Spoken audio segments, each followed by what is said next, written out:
Hails again, YouTube. This is the Prince of Mill Ave warning you to stay away from the trees on Mill Avenue, if you can, especially at night.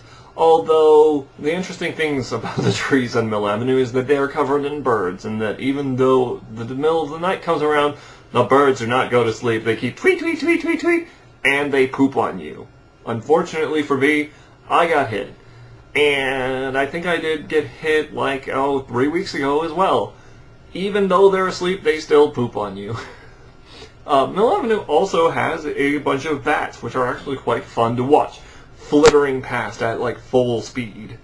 Although that's not really what I came here to talk about tonight. I need to wash my hat off because it's what got hit.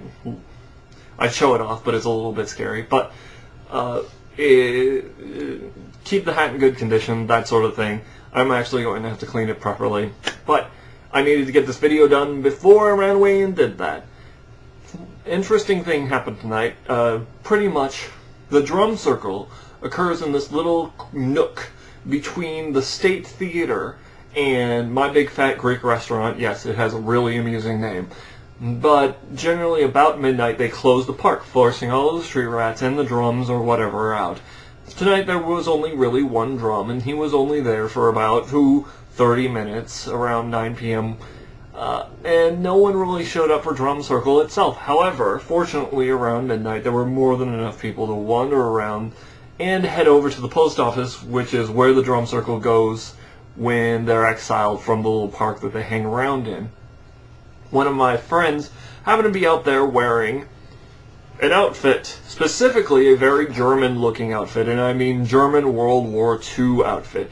Big, heavy coat, German air cap, that sort of thing. And he has it because he wears a Luftwaffe uniform for World War II reenactments, and somebody has to play the enemy. Well, this, unfortunately, irked some passers-by who aren't General Mill rats, who wanted to make a big deal of it. And recently watching one of SpikeBravo's videos about being called a racist by a black man who was extremely inebriated going into his store, the event specifically reminded me of this sort of reaction to, well, Nazi paraphernalia and other like symbols of what it would be termed as one of the most awful things ever to happen to our world, i.e. The whole World War II thing, and how like that's still ingrained in a lot of our culture, even our youth culture, because some of these individuals couldn't have been barely into their 20s when they were picking this fight. And of course he's being all macho, he's puffed up with machismo, saying, I'm not going to explain to you that I'm only wearing this because I'm part of a reenactment troupe and somebody has to be the enemy. No, instead I'm going to stand here and act like a dickhead.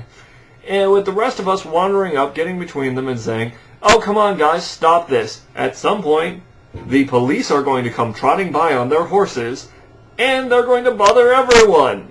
Because the police don't want to deal with a fight, especially over the fact that you are wearing something that looks like German regalia. I had to leave before that entire thing was sorted out, but I hope that it doesn't keep happening in the future.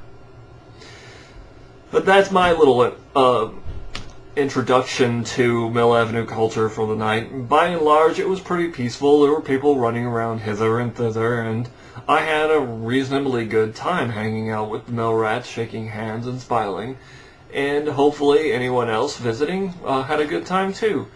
I hope to hear about everyone else's week, since I only do these things weekly, and I'll talk to you all later. Good night, and good dreams.